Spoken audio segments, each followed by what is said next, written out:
rồi sải mình mới chả ná cái chuông này một cái hào cái tăng tươi là ti vậy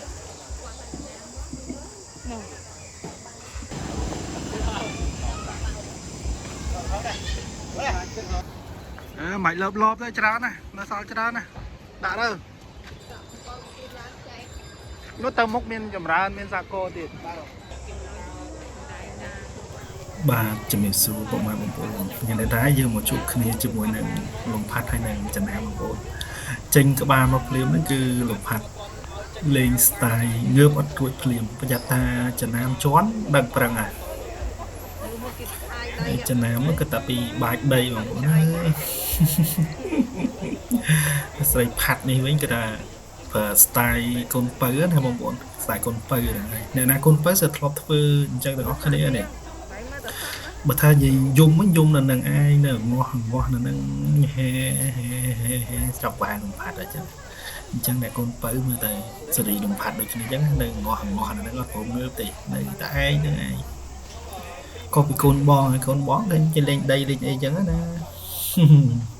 ấy da con mồi bọt chồng con làm xử lý phạt nó người ta bị luôn cả mà đây coi con bòn với nồi về nha con mồi lúc tới đọt này là mày mà phạt với nhớ mà mồi bọt này đi bọt đi lên nữa để con những cái bọt đi lên để dối cho nam lớn cùng là lẹ bạn chơi mang tên na lẹ bạn chơi nó là từ cách làm chơi bóng bóng là từ cách làm chơi này đôi chờ đầm rây bom cá chú á nè đầm rây bom cá chú thoai rồi ống á nè nó được cái này nhỉ chân nam mà như bóng bóng là từ lừa cái ta bị lên như đó qua con lan lặng lừa qua chính thêm cọt 10 kg thì đồng phạt này bên kia nền nặng của nó luôn crab này ở như tê luôn phạt lên con cùi nhắm con nhắm ở cùi này nhắm cho đã bơm bài đặc của chẳng em thôi tròn lâu ai chẳng em đã thôi một số tròn prấp nó đi bộ bắt chân da chân đây là dạ người với bằng con người vậy ấy da chết tròn vào đấy dạ bùng người trên cái rào bạc trên cái rào bạc ấy bao cả hôm mình đã báo con này bom ôn kia đã kịch kia kịch 3 thằng pi mà một bộ ôn kia kịch 3 thằng pi mà nó kèm toát thế này nữa nó cái tự trào này bờ bộ ôn bọn bờ rồi sải mình con kia ta đào và mọi ta đào bọn phơi bọn cho nên mất pin này nó cái thế cái chốc không sạch năng món trong của mình ọt đấy bây giờ cái sập cái này cái đào từ một bây giờ chân nam rồi lỏng vút lốt chân nam lột ra rồi cho bằng ổn mùa hai đấy là lột ra rồi đầm rấy á trong người ta lột ở phật bị đây tài trâm tài pram hôn rồi có thằng mặt tắc á còn lột ở rồi đã hay đầm rấy miền trường 4 hai đấy bọn con miền ngon ta hai đấy ban đầm rấy lột ở phật này nhóm người ngon này tha đầm rấy hai đấy nhưng lột ở phật còn ta bọn bỏ chướng môi chân pi giống phật còn ta lột từng chương 4 đôi đan đôi kla đôi sạch em xem được cô đôi xe ấy cứ lột ở màn đôi sạch kịp xem thì mua hai đấy bóng bồn chứ mà sân chỉ bóng bồn đăng mua hai tha hay là với ban chỉ đầm này miền trường buồn hay đấy mình ai lột phật đầy bàn chân cho mình mới chăm chui đẹp nhiều phóng hay chừng ngon đấy nâng trời bàn bộ trai đời ra bóng bồn tôi dịch chỗ này nè đừng cô của bấy xe mon cô của bấy xe sạch chương buôn xem được cứ ai លោតផុតដីប៉ុន្តែតម្រៃមួយលើកលែងតែតម្រៃមួយទេគាត់លោតអត់បានផុតដីទេគឺលោតមិនរួចតែម្ដងដោយសារតែទម្ងន់របស់គាត់ឬក៏ដោយសារអីប៉ុន្តែជាក់ស្ដែងគឺមិនដោយសារទម្ងន់ទេបើតាមខ្ញុំគិតណាដោយសារជើងរបស់គាត់ក៏ធំដែរយ៉ាងហោចណាស់ក៏លោតផុតដីមួយទឹកពីរទឹកអីតែប៉ុន្តែជាក់ស្ដែងគឺលោតមិនបានតែម្ដងគឺគាត់បានតែដើរបោះជើងបោះអីទេអាយ៉ាមើលចាណាមគឺអីចេះចាណាមដល់ធ្លាក់ស្រះឡោហើយដល់ធ្លាក់ស្រះឡោអាយ៉ាចាណាមផងតោងបេះអីចេះអាយ៉ាអីផងបេះស្លឹកឈើបងប្អូនរៀនតាមអ្នកមីងឡាក់គីអញ្ចឹងណាបងប្អូនហើយពិតជាគួរឲ្យសង្វេគមែនតើដែលបងស៊ីថេងដែលជាម្ដាយទី2របស់អ្នកមីងឡាក់គីគាត់បានលាឈប់ពីសន្និសីទភ្នំតាម៉ៅទៅអញ្ចឹងណាបងប្អូនហើយពិតជាសោកស្ដាយនៅការលះបង់នៅចំណេះជំនាញខាងមើលសัตว์ផនគាត់មែនតើបងប្អូននិយាយទៅគួរឲ្យសង្វេគនឹងបងស៊ីថេងមែនតើបងប្អូនគឺជាអ្នកម៉ាក់ទី2របស់ឡាក់គីបងប្អូនគឺចេះគឺចេះខំថ្មិញគ្នាអញ្ចឹងណាហើយអាយ៉ារុញបងអូនឲ្យមកដែរមកគេហៅរុញបងអូនឲ្យមកដែរមកទាំងគូរុញបងអូនមកដែរអញ្ចឹងបងសុថេងគាត់នឹងលេជប់ពីសួនសត្វភ្នំតាម៉ៅក្នុងពេលឆាប់នេះហើយបងប្អូនពិតជាគួរអាណិតគាត់នឹងអាណិតឡាក់គីមែនតើដែលបាត់ប៉ាប៉ាគេហៅដឹងទេនោះដឹងអីដឹងវ៉េ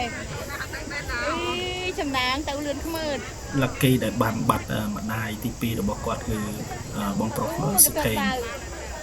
អញ្ចឹងសង្ឃឹមថាឡាក់គីនឹងនៅតែស្ដាប់បង្គាប់និងគួរឲ្យស្រឡាញ់ដូចដើមបងប្អូនបន្ទាប់ពីបងសុថេងគាត់បានលេឈប់ទៅដឹងទូនាទីមែន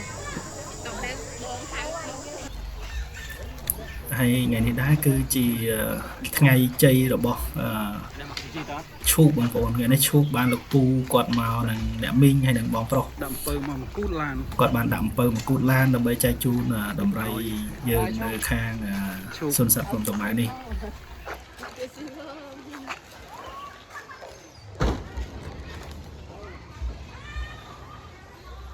ដាក់អំពើមកដល់មកគូតឡានហ្មង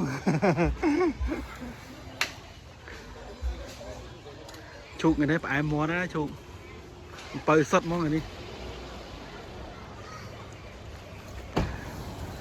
មិនលើបលបទេច្រើនណានៅសល់ច្រើនណាដាក់ទៅ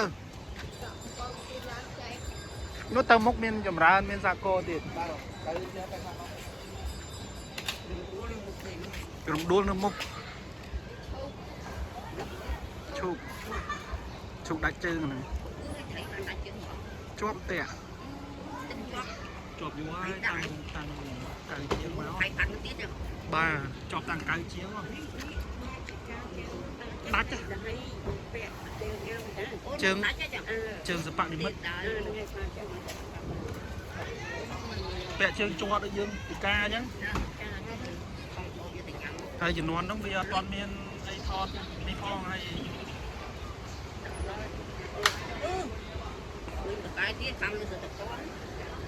8 10ឆ្នាំហើយហ្នឹង26ឆ្នាំឡាក់គីនោះមានអា40ឆ្នាំទៀតនោះ40ឆ្នាំជាងចម្រើននៅត្រង់មួយទៀតចម្រើនហ្នឹង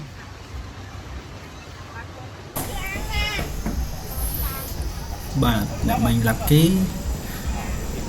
តិចទៀតនឹងបាត់បង់ម្ដាយទី2របស់គាត់ហើយគឺលោកពូស៊ីថេងអញ្ចឹងណាអញ្ចឹងសង្ឃឹមថាអ្នកនៅថែទាំ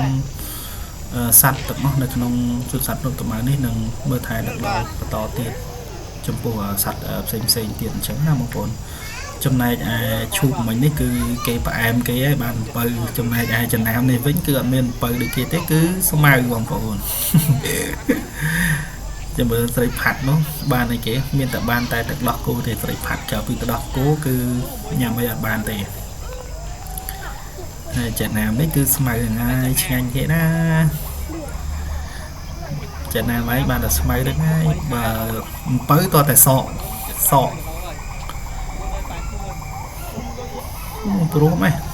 Bro mày tội vô bro à quá cho nên mà trong đạm bơi quát to tại sọm bơi quát sọ sự bỏ xa bên quát ở nhằm bàn chẳng hết một con bàn ở con chụp miệng liều một con chụp cái video rồi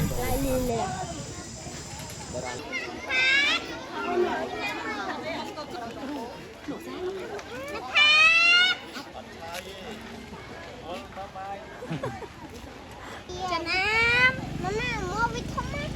Am, Trần Am. Bên này nữa. Lộc hát. คนไทยชื่อจันแนนรถมาปีแทนโดยตัวลูกนี่ถ้าวงมาเยอะไว้หรือตัวขององค์นี่เยอะไว้อัดแต่ล้มปลายสุดที่ยังเงินสปอนเลยเป็นกับสตางค์ก็ต้องเหม็นดีกันเลยกันเลยที่สั่งมาเลยเพียงเลยแต่มาดองโดนบองโอ้มันจะกินไปนิดกันละดอง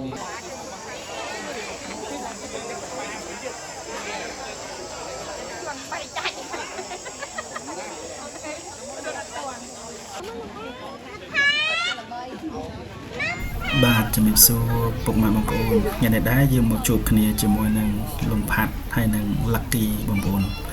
ហើយនេះគឺជាពូពិសីបងកសលហើយនឹងបងប្រុសស៊ីថេងដែលជាអ្នកនៅមើលថែរក្សាព្រំតំណែងនេះហើយបងប្រុសស៊ីថេងចង់ជឿថាគាត់នៅទីនេះប្រហែលជាខ្ទង់ឆ្នាំ90ជាងមកម្លេះដោយសារគាត់មកតាំងពីជំនាន់ Lucky ដែលជាម្ដាយទី2ណាបងប្អូនហើយឥឡូវយើងងាកមកមើលលំផាត់បន្តិចសិនគឺកំពុងតែញ៉ាំទឹកដោះគោមុំទឹកដោះគោណាអញ្ចឹងមកកំប៉ុងនេះគឺចង់ដាច់ហើយបងប្អូនអើយមកកំប៉ុងមុំមួយផ្លែតហើយបងពិសីនោះគាត់ឥឡូវថតឲ្យបងប្រុសស៊ីថេងដែលគាត់នឹងលេឈប់ពីសួនសត្វភ្នំតាម៉ៅនេះចង់និយាយថានៅថ្ងៃទីនៅខែ6នេះឯងអញ្ចឹងនៅសល់ពេលប្រហែលជាមួយខែទៀតអញ្ចឹងហ៎បងប្អូនហើយមើលពីការស្រឡាញ់ការមើលថែរបស់គាត់នឹងឃើញខ្ញុំគិតថាគាត់ពិតជាស្រឡាញ់សត្វព្រៃមែនតើបងប្អូនហើយនិយាយទៅការពីមុនដែលគាត់ចេញសម្ភារលើកមុនដែលខ្ញុំបានឃើញហ្នឹងគឺថាគាត់បានបញ្ជាក់ថាគាត់ចង់នៅមើលថែសត្វព្រៃមានន័យថានៅមើលថែសត្វព្រៃបានយូររហូតដល់គាត់ចាស់កោងខ្នងនេះណាប៉ុន្តែមិនដឹងថាមានបញ្ហាអីបានបងប្រុសស៊ីថេងគាត់បានលេឈប់នៅចុងខែ6នេះបងប្អូនហើយមើលទៅគឺនិយាយទៅរៀងក្តុកក្តួលបន្តិចដែលឮដំណឹងថាបងប្រុសស៊ីថេងដែលគាត់បានលេឈប់អញ្ចឹងណាបងប្អូនបងប្រុសស៊ីថេងហ្នឹងរំលឹកវិញថាគាត់គឺជាម្ដាយទី2របស់ Lucky ដែលគាត់មើលថែតាំងពី Lucky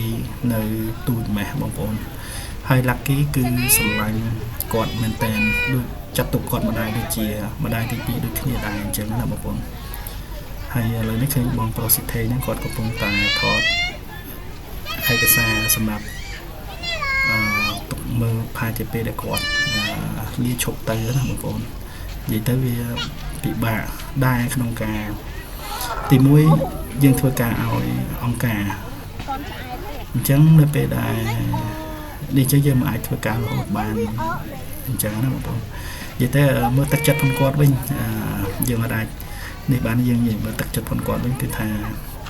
ទឹកចិត្តស្រឡាញ់ផងគាត់ណាមើលទៅគាត់ស្រឡាញ់ដំរីមែនតើបងប្អូនហើយបបាកុសលហើយនឹងពូពិសីនេះក៏ស្រឡាញ់ដែរហើយនិយាយរួមទៅ Lucky គឺកំព្រាម្ដាយជាលើកទី2បងប្អូនបន្ទាប់ពីបងប្រុសស៊ីថេងគាត់លេឈប់ទៅអញ្ចឹងណាហើយឥឡូវនេះអាយុ Lucky ស្រែកដល់បងប្អូនវិញ Lucky ស្រែកឥឡូវនេះយើងជជែកនៅមួយរឿងបំផាត់វិញបានប៉ាគេថ្នាក់ថ្នមគេស្រឡាញ់ណាបងប្អូនអើយស្រឡាញ់មែនតើហើយនេះបងប្រុសស៊ីថេងគាត់ចេញទៅក្រៅវិញណាបងប្អូន អញ្ចឹងលំផាត់ឥឡូវមានទម្ងន់258គីឡូគាត់មកទីនេះអស់រយៈពេល6ខែបងប្អូនហើយអាយុប៉ុនគាត់ឥឡូវនេះគឺ10ខែហើយlucky អត់ច្រឡំ lucky បងប្អូនសំទុះចេះនិយាយទៅចេះតែជាប់ពេល lucky ដិតដាមក្នុងខ្លួនពេកអញ្ចឹងណាហើយលំផាត់នេះគឺឆ្លាតមែនតើបងប្អូនសង្ឃឹមថាប៉ាប៉ាក៏សល់នឹងបន្តមើលថែលំផាត់បន្តទៀតជាមួយនឹងពូពិសីពូពិសីនោះក៏ឲ្យតម្រុយមកហើយឃើញផុសនៅក្នុង social media គាត់ពូពិសីឯងកំរុតនាចោលលំផាត់ហើយនឹងចំណាយសោះ មើលកុំឲ្យថាមិនចេះលំផាត់នឹងមិនបានបីអញ្ចឹងអត់ដឹងថាគាត់មិនណាឥឡូវខ្ញុំប្រាប់ពីតម្រៃមួយនេះសិនពីគាត់ជុំជីលំផាត់នេះគាត់មានឈ្មោះថាចាណាមគាត់តម្រៃនេះឈ្មោះចាណាមគាត់មកពីខេត្តប្រទេសដូចគ្នាគេទៅគុំអរគុណប៉ាប៉ាកុំភ្លេចនៅមើលបន្ថែថែបន្តថែកូនតទៀតបាត់ម្ដាយអញ្ចឹងទៅដោយសារគាត់នៅញ៉ាំដំឡូងមី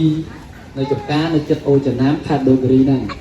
ដែលជាមូលហេតុដែលគេដាក់ឈ្មោះឲ្យថាចាណាមចាណាមគាត់នៅញ៉ាំដំឡូងចិត្ត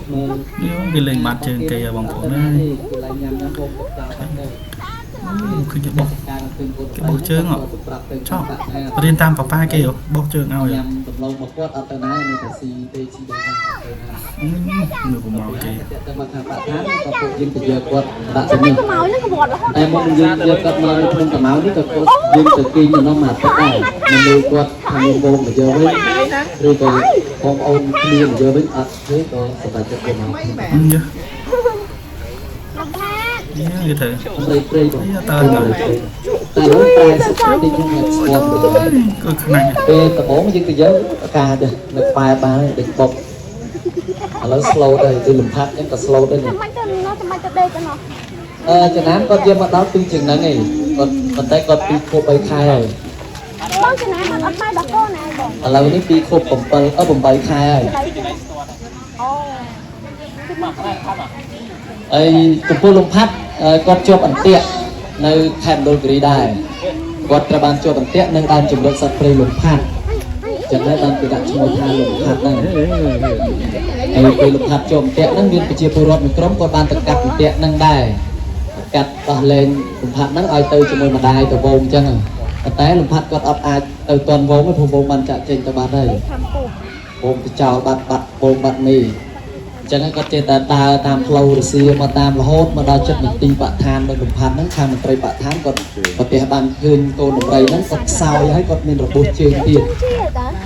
មានរបួសកជើងនោះកន្លែងជើងស្ដាំគាត់ហ្នឹងមិនមែនដូចឥឡូវជាសឹង 100% ហើយប៉ាប៉ានឹងមើលថែកូនដល់ណា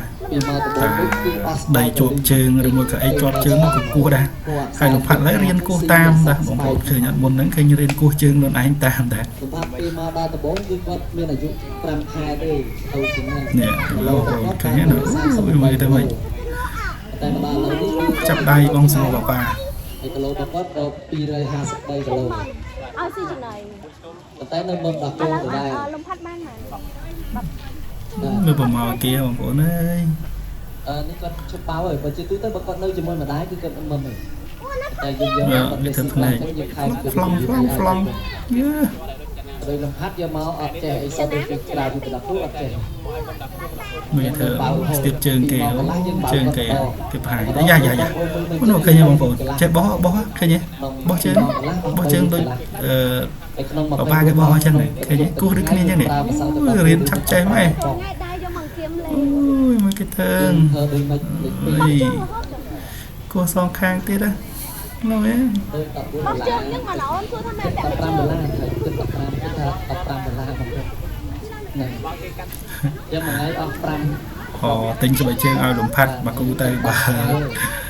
អូនសួរថាមិនពាក់ស្បែកជើងតទិញជើងឲ្យអូនលំផាត់មកគូពួកយើងមកបើបាទបងប្អូននេះហើយគឺ Lucky បងប្អូនមានអាយុ26ឆ្នាំគឺជាកញ្ញានៅឡើយទេដែលខ្ញុំចំណាំនិយាយថាគឺជា អ្នកមីឡាគីហ្នឹងដែលចាត់ទុកថាលោកបងប្រុសស៊ីថេងដែលគឺជាម្ដាយទី2ណាបងប្អូននេះហើយគឺឡាគីបងប្អូនក៏បងប្អូនបានស្គាល់ហើយឡាគីទីទៀតនឹងកំព្រាម្ដាយទី2បន្ទាប់ពីបងប្រុសស៊ីថេងគាត់នឹងលើជប់ពីនេះទៅអញ្ចឹងបងប្អូនហើយមើលទៅគ្នារៀងស្ងួតស្ងាត់ដែរនៅពេលដែលខ្ញុំមើលវីដេអូបងប្រុសស៊ីថេងគាត់បកស្រាយមុននឹងគាត់លាឡាគីបងប្អូនឃើញឡាគីចង់រៀនស្រក់ទឹកភ្នែកតិចចង់អីតិចប៉ុន្តែយើងមិនដឹងថាឡាគីហ្នឹងគាត់ស្ដាប់យល់យើងមិនដឹងដែរអញ្ចឹងណាបងប្អូនប៉ុន្តែមើលនៅទឹកមុខឬមកក៏កាយវិការគាត់គឺមានអារម្មណ៍ថាសោកសៅមែនតើបងប្អូននិយាយមកដល់ត្រឹមនេះរៀងអាណិតឡាក់គីហើយនឹងសត្វព្រៃផ្សេងទៀតដែលបងប្រុសស៊ីថេងគាត់មើលថែខ្លាំងមែនតើហើយបងប្រុសស៊ីថេងគឺបំណងប្រាថ្នារបស់គាត់ហ្នឹងគឺគាត់ចង់មើលថែរក្សាសត្វព្រៃឲ្យបានយូរអង្វែងដើម្បីទុកឲ្យកូនចៅចំនួនក្រោយបានឃើញបន្តទៀតអញ្ចឹងខ្ញុំសង្ឃឹមថាបងប្រុសស៊ីថេងនឹងបន្តឆន្ទៈរបស់គាត់បន្តទៅមុខទៀតប៉ុន្តែយើងមិនដឹងថាតើគាត់ត្រូវបន្តនៅតាមវិធីណាឬផ្លូវណាក៏យើងមិនដឹងដែរអញ្ចឹងណាបងប្អូនបាទអរគុណជំរាបលាជួបគ្នាវីដេអូក្រោយទៀត